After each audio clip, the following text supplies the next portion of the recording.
Seja bem-vindo, sou Mário Sobral e o Jornal Segurito já está no ar. E hoje vamos falar um pouco mais sobre ergonomia.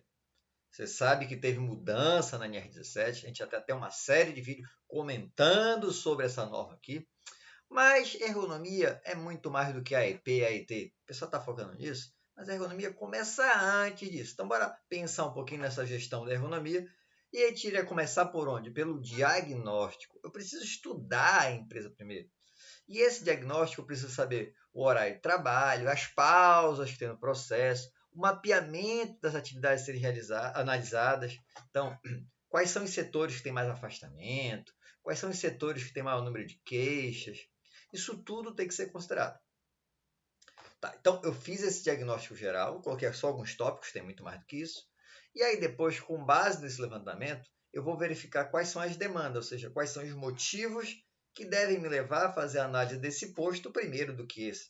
Tá? Então, existem demandas internas e demandas externas. Por exemplo, uma demanda interna. Um atestado lá de doença ocupacional aparentemente relacionado a um problema de ergonomia ou de falta de ergonomia. Então, nesse caso, é uma demanda interna. Uma queixa no ambulatório, um trabalhador que está reclamando de desconforto lá no ombro, coisa e tal. Então, é também uma demanda interna. Mas também há demandas externas. Por exemplo, uma fiscalização, uma perícia.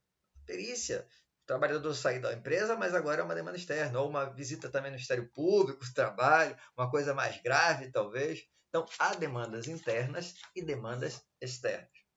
Ok, identificamos a demanda. Aí agora eu vou lá para o posto de trabalho. Primeira coisa que eu tenho que fazer, já fiz aquele diagnóstico inicial, é entrevistar o trabalhador. Eu tenho que conversar com esse trabalhador. E é interessante o quanto a gente consegue soluções só com essa pequena conversa com o trabalhador. O trabalhador vai te passar os problemas do posto, mas ele vai te dar, olha, eu achava que dava para ser feito assim. Eu já resolvi um posto todinho só com conversa com o trabalhador. Então, isso é essencial. Então, entrevista com o trabalhador. E depois eu também vou verificar as variações no trabalho. Por quê? Existe aquilo que está prescrito e aquilo que é o real, né? Então, eu vou ter lá no papel a descrição das atividades, o que o trabalhador tem que fazer, que deve ser feito e tudo mais.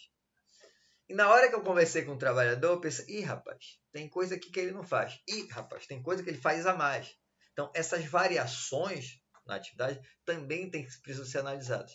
E, além disso, também eu preciso de dados da produção, qual é a produção normal, se não há uma variação ao longo do mês, do ano, tá? Ou mesmo no dia. Então, no início do mês a gente tem uma produção maior, ou no final do mês. Próximo do Natal, a produção é altíssima, chega a janeiro, despenca. Eu preciso ter essas informações para quando eu for fazer a análise, eu saber por qual período do ano que eu estou fazendo. Então, isso também vai fazer diferença. Agora sim, que aí eu vou para a minha análise. E aí eu posso começar com a análise mais focada, que seria a avaliação ergonômica preliminar, a famosa AEP. Tá? Então, aí eu tenho um problema específico, mais focado, e aí eu trabalharia com a AEP. Tá? Trabalhei com a AEP e, por alguns motivos, por exemplo, era um negócio que era muito amplo, não era um probleminha assim, não era uma coisa focada, era um problema que eu tenho que analisar todo o posto e a relação desse posto com os demais postos e tudo mais. Então, nesse caso, com uma coisa mais ampla, mais aprofundada, eu preciso fazer uma AET. Você sabe como é que está lá na norma, né? Na NR17. Eu vou fazer AET, a Análise Ergonômica do Trabalho, quando eu preciso aprofundar as informações, então a AEP não é suficiente. Quando eu tive algum afastamento por doença relacionada à falta de ergonomia, por acidente do trabalho relacionado à falta de ergonomia, e também quando eu apliquei os controles da AEP lá e não deu certo. Aí eu preciso fazer a AET. Então percebe que é para aprofundar as informações. E nesse estudo aí, que é um estudo mais amplo, o que a gente vai ver? A gente vai ver itens de carga física, então carregar peso, a repetição, compressão mecânica, esforço estático. Então a parte de carga física, não que a gente não possa ver na EP, mas a gente veria só um pedacinho disso. Na ET a gente vai ver mais amplo, então a gente vai ver carga física, vai ver carga mental, com itens relacionados à parte cognitiva e psicossocial.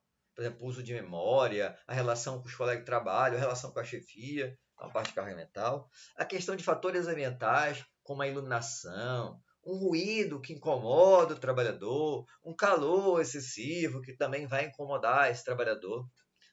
Fatores organizacionais, como assim, eu tenho, por exemplo, muita hora extra, todo dia, no final do dia, tem hora extra, isso também vai causar um maior esforço para esse trabalhador. Eu tenho um número de trabalhadores inadequados, então eu precisaria, sei lá, ter 30 trabalhadores, eu só tenho 25.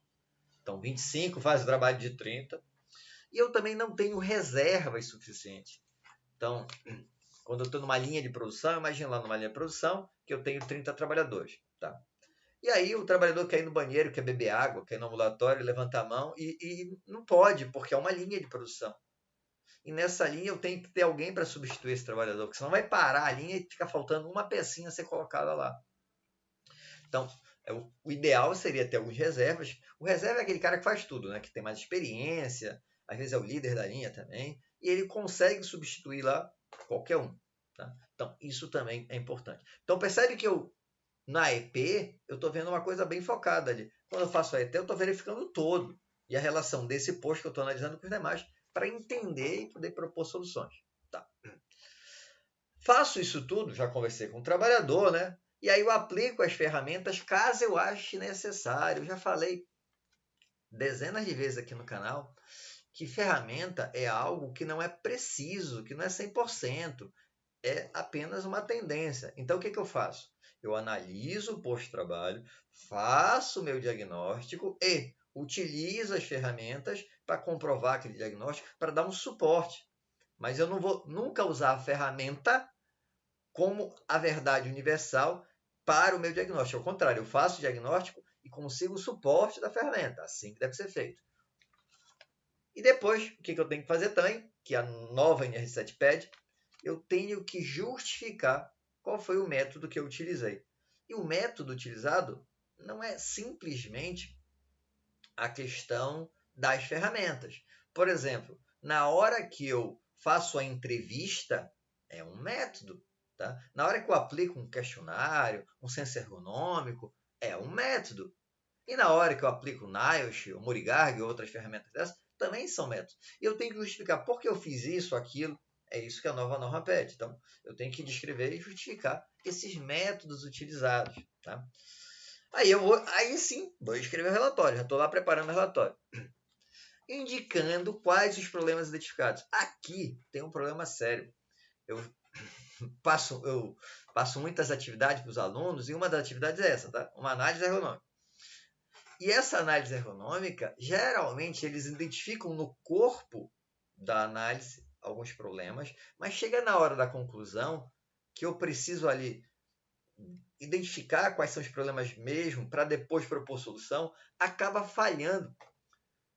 E aí, na hora de propor solução, eu não sei exatamente quais ações precisam ser feitas para cada problema. Então, o que eu recomendo? Nessa hora aí da conclusão, você vai listar realmente, tá? Então, eu faço assim, eu coloco 1, problema tal, 2, problema tal, 3, problema tal, e assim vai.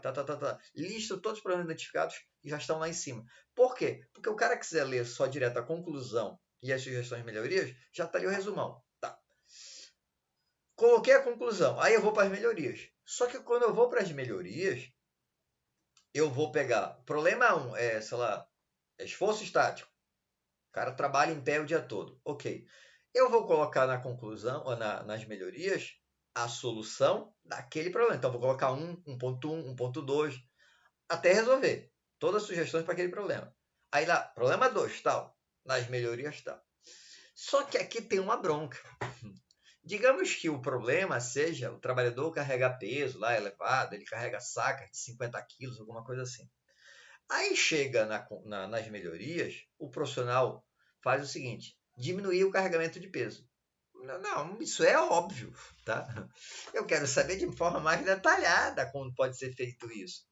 Então, sei lá, eu vou comprar um equipamento, qual equipamento, eu vou fazer o estudo disso. Ou também, eu vejo muito, ginástica laboral. Não estou dizendo que não deva ser aplicada a ginástica laboral, mas a ginástica laboral sozinha não resolve absolutamente nada, tá? Então, ela é uma ferramentinha para complementar junto com um monte de coisa. Então, essa parte das soluções geralmente é falha nas análises e elas precisam ser detalhadas. Porque senão o cara lá vai ler assim, mas o que eu tenho que fazer mesmo? Ele está falando aqui que eu tenho que baixar a bancada. Mas eu tenho que baixar a bancada em quanto? Eu tenho que subir essa bancada em quanto? O que precisa ser feito? Tá? Então, essa parte aí tem que ser bem estudada e detalhada. Tá. Apliquei as melhorias, o que eu vou? Vou fazer a famosa restituição dos resultados. Não tão famosa porque está na nova NR17. O que seria isso? Eu vou apresentar para o trabalhador aquilo que tinha identificado de problema, né? E também mostrar para ele, ó, as soluções implantadas foram essas. E aí ele vai fazer a validação. Você vai fazer a validação técnica e o trabalhador também pode fazer a validação dizendo, olha, rapaz, melhorou realmente, deu certo. Esse item aqui está faltando ainda. E aí a gente valida parcialmente. Então, de forma resumida, é assim que a gente deveria fazer. Só que tem muita gente que faz o quê? Direto para análise. Não faz o diagnóstico lá em cima, não entende. Ainda ficou faltando um item que eu já ia esquecendo. Em paralelo a esse diagnóstico lá do início, eu preciso também levantar quanto a empresa está perdendo com os afastamentos. Ou seja, por falta de ergonomia, quanto a empresa está perdendo de grana? Porque não adianta de nada eu ter análise se eu não tiver a grana para investir nos pós-trabalho. E eu só vou conseguir essa grana, na maioria das empresas, se eu demonstrar para o meu patrão, patrão, é o seguinte, eu estou perdendo aqui 300 mil, me dá 50, 100 mil para eu tentar melhorar isso aqui? Então, esse item também é essencial. E como você sabe, todo vídeo tem indicação de um livro. E hoje eu peguei aqui um livro de ergonomia. Manual de Fatores Humanos e Métodos Ergonômicos. Tá? É da Forte Editora. Esse livro apresenta aqui mais de 90 os principais métodos em ergonomia e fatores humanos. Tá? Então, ele... eu vou conseguir aprender 100%? Não, ele vai te apresentar vários métodos que vai te auxiliar. Não vai ser um aprofundamento. Às vezes você vai ter alguma dúvida, mas você já sabe que aquele método serve para isso. Aí você vai buscar outro material para complementar a informação, mas é um bom material de suporte. Espero que tenham gostado. Se gostaram, já sabe, curte, compartilha. Tem alguma dúvida, sugestão de pauta? Coloque aí embaixo nos comentários ou manda e-mail para sobralj@hotmail.com. Um abraço e até o próximo programa.